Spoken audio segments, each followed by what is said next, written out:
یہ آنکھ کا فتنہ ایسا ہے کہ اس میں بڑے بڑے پارسا لوگ بھی اس میں مبتلا ہیں، ہو جاتے ہیں۔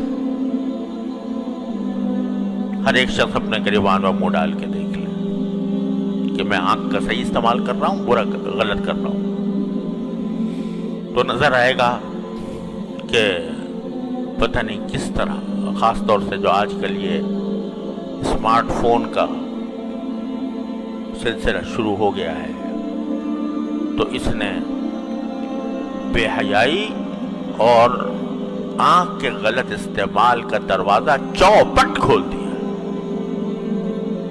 اچھا خاصا نمازی ہے، پرہیزگار ہے، صف اول میں نماز پڑھنے والا ہے، لیکن تنہائی میں بیٹھا ہے اور اپنی آنکھوں کو اللہ تعالیٰ کی نافرمانی میں استعمال کر رہا ہے۔ کیا کتنی بڑی غداری، کتنی بڑی خیانت، کتنی بڑی نافرمانی۔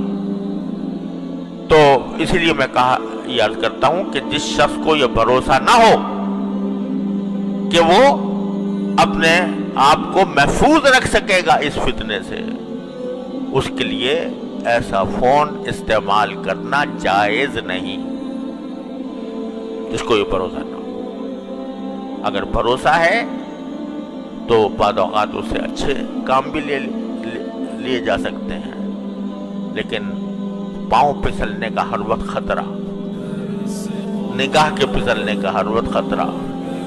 لہذا بھائی کتنے دن کی زندگی ہے پتہ نہیں، کسی کو پتا ہے کہ کب اس کو موت آ جائے گی، تو اپنے اللہ تعالیٰ کی دی ہوئی اس نعمت کو کیوں داؤ پر لگاؤ، اس داؤ پر لگاؤ کہ اس کا غلط استعمال ہو گیا تو وہاں پکڑ ہو جائے گی اللہ تعالیٰ کی۔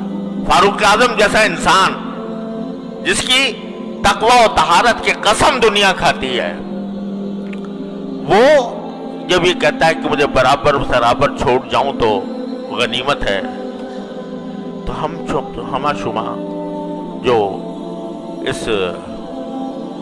ان قسم کے فتنوں میں مبتلا ہو جاتے ہیں، ان کے دل میں خیال نہیں آتا، ان کے دل میں یہ خوف نہیں ہوتا کہ یہ جو ہم اللہ تعالیٰ کی نعمتوں کا غلط استعمال کر رہے ہیں، ایک دن اس کا حساب دینا ہوگا، ایک دن اللہ تعالیٰ کے سامنے حاضری ہوگی، اور ایک ایک نگاہ جو جس چیز پر ڈالی ہے اس کا حساب مجھے دینا ہوگا۔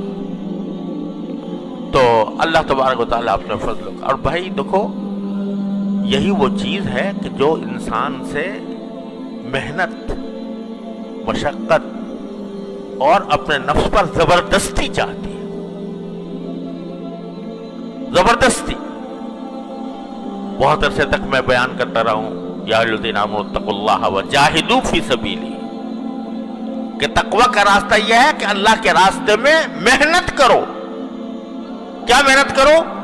کہ نفس کسی طرف بلا رہا ہے، مچل رہا ہے، گناہ کی خواہش دل میں پیدا ہو رہی ہے، اور تم اس خواہش کو زبردستی کر کے دباؤ، یہ ہے مجاہدہ۔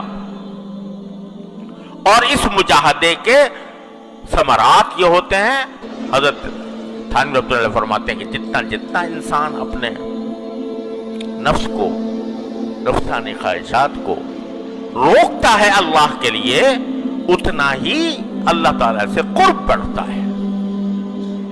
وَأَمَّا مَنْ خَافَ مَقَامَ رَبِّهِ وَنَهَى النَّفْسَ عَنِ الْهَوَىٰ فَإِنَّ الْجَنَّةَ هِيَ الْمَأْوَىٰ، جو اپنی خواہشات کو اللہ کے لیے روکتا ہے۔ دل تو مچل رہا ہے بہت، بے شک مچل رہا ہے، نفس بھی آمادہ کر رہا ہے، شیطان بھی آمادہ کر رہا ہے، لیکن مجھے اللہ تعالیٰ کے سامنے جواب دینا ہے، اپنی ایک ایک نظر کا جواب دینا ہے۔ اس کا احساس کر کے جب آدمی اپنے اوپر زبردستی کرتا ہے تو اللہ تبارک و تعالیٰ کے ہاں اس کی درجات میں ترقی ہوتی ہے، تعلق میں اضافہ ہوتا ہے، اللہ تعالیٰ کی محبت اس کے دل میں پیدا ہوتی ہے، اللہ تعالیٰ اس سے محبت فرماتے ہیں۔ تو میرے بھائیوں اور بہنوں، اللہ تبارک و تعالیٰ کی نعمتوں کا پہلے تو احساس کرو، کثرت سے سوچا کرو کیا کیا نعمت مجھے ملی ہے، اور اس نعمت کو صحیح استعمال کرنے کے لیے اپنے نفس کو زبردستی اس پر زبردستی کرو، اور اس کی نافرمانی میں استعمال کرنے سے اپنے آپ پر زبردستی کر کے بچاؤ۔ کیا قیامت آ جائے گی؟